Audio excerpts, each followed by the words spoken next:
ياسين والقرآن الحكيم إنك لمن المرسلين على صراط مستقيم تنزيل العزيز الرحيم لتنذر قوما ما أنذر آباؤهم فهم غافلون لقد حق القول على أكثرهم فهم لا يؤمنون إنا جعلنا في أعناقهم أغلالا فهي إلى الأذقان فهم مقمحون وجعلنا من بين أيديهم سدا ومن خلفهم سدا فأغشيناهم فهم لا يبصرون وسواء عليهم أأنذرتهم أم لم تنذرهم لا يؤمنون إنما تنذر من اتبع الذكر وخشي الرحمن بالغيب فبشره بمغفرة وأجر كريم إنا نحن نحيي الموتى ونكتب ما قدموا وآثارهم وكل شيء أحصيناه في إمام مبين واضرب لهم مثلا أصحاب القرية إذ جاءها المرسلون إذ أرسلنا إليهم اثنين فكذبوهما فعززنا بثالث فقالوا إنا إليكم مرسلون قالوا ما أنتم إلا بشر مثلنا وما أنزل الرحمن من شيء إن أنتم إلا تكذبون قالوا ربنا يعلم إنا إليكم لمرسلون وما علينا إلا البلاغ المبين قالوا إنا تطيرنا بكم لئن لم تنتهوا لنرجمنكم وليمسنكم منا عذاب أليم قالوا طائركم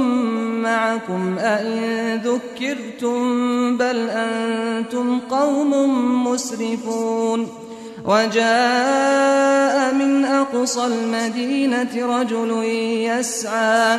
قال يا قوم اتبعوا المرسلين اتبعوا من لا يسألكم أجرا وهم مهتدون وما لي لا أعبد الذي فطرني وإليه ترجعون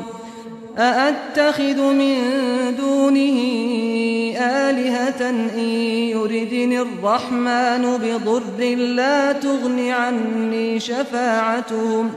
لا تغن عني شفاعتهم شيئا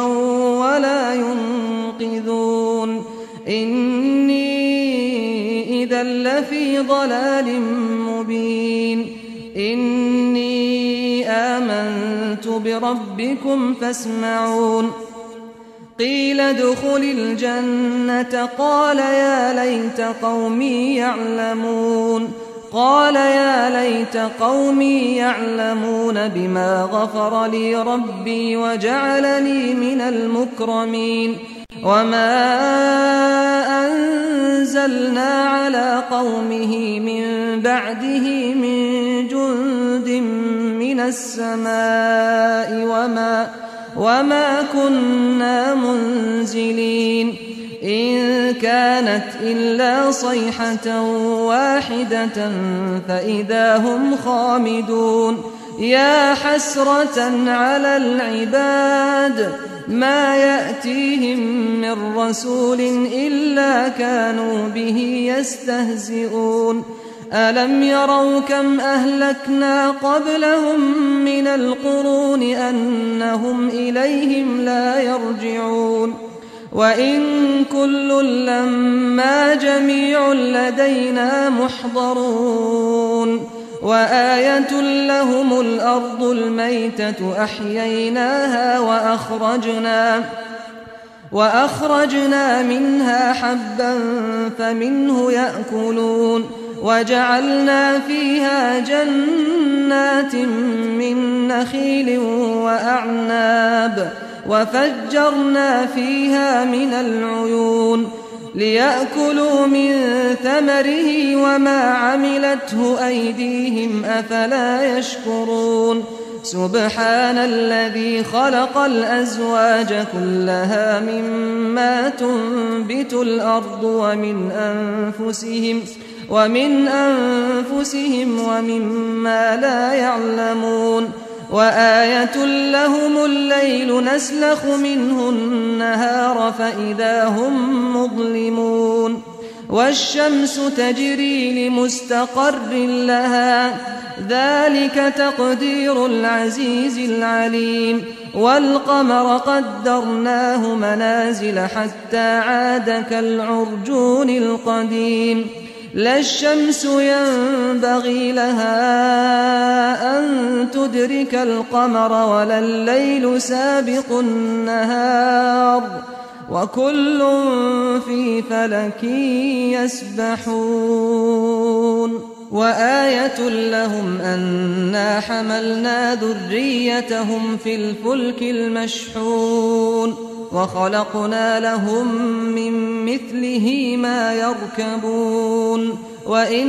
نشأ نغرقهم فلا صريخ لهم ولا هم ينقذون إلا رحمة منا ومتاعا إلى حين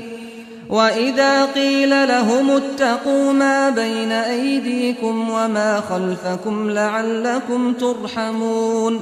وما تأتيهم من آية من آيات ربهم إلا كانوا عنها معرضين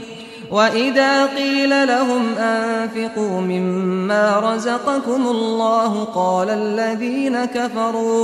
قال الذين كفروا للذين آمنوا أنطعم من لو يشاء الله أطعمه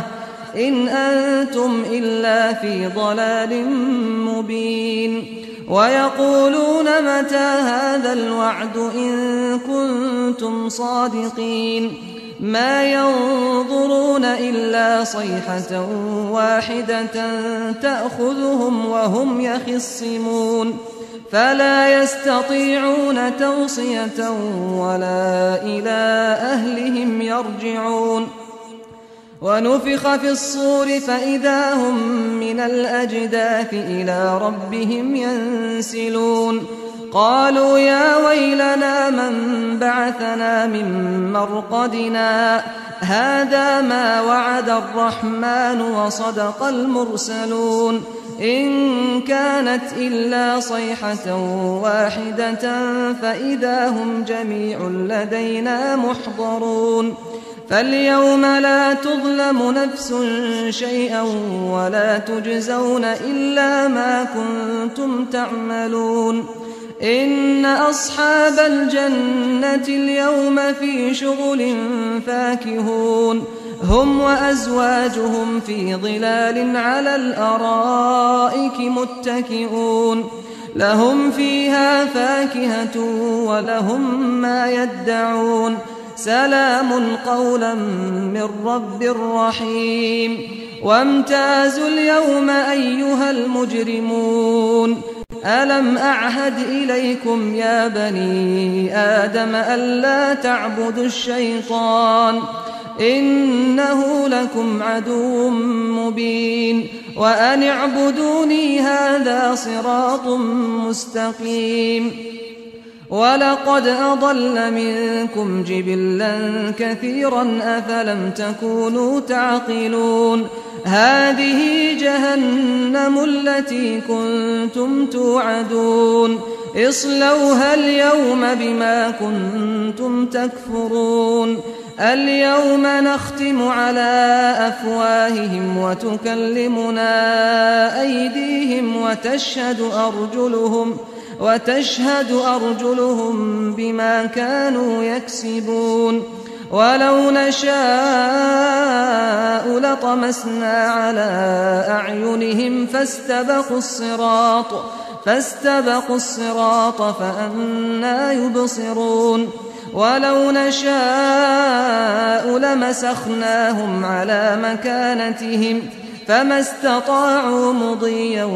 ولا يرجعون ومن نعمره ننكسه في الخلق أفلا يعقلون وما علمناه الشعر وما ينبغي له إن هو إلا ذكر وقرآن مبين لينذر من كان حيا ويحق القول على الكافرين أولم يروا أنا خلقنا لهم مما عملت أيدينا أنعاما فهم لها مالكون وذللناها لهم فمنها ركوبهم ومنها يأكلون ولهم فيها منافع ومشارب أفلا يشكرون واتخذوا من دون الله آلهة لعلهم ينصرون لا يستطيعون نصرهم وهم لهم جند محضرون فلا يحزنك قولهم إنا نعلم ما يسرون وما يعلنون أولم ير الإنسان أنا خلقناه من نطفة فإذا هو خصيم مبين وضرب لنا مثلا ونسي خلقه قال من يحيي العظام وهي رميم قل يحييها الذي أنشأها أول مرة وهو بكل خلق عليم الذي جعل لكم من الشجر الأخضر نارا فإذا أنتم منه توقدون أوليس الذي خلق السماوات والأرض بقادر على أن يخلق مثلهم بلى وهو الخلاق العليم إنما أمره إذا أراد شيئا أن يقول له كن فيكون فسبحان الذي بيده ملكوت كل شيء وإليه ترجعون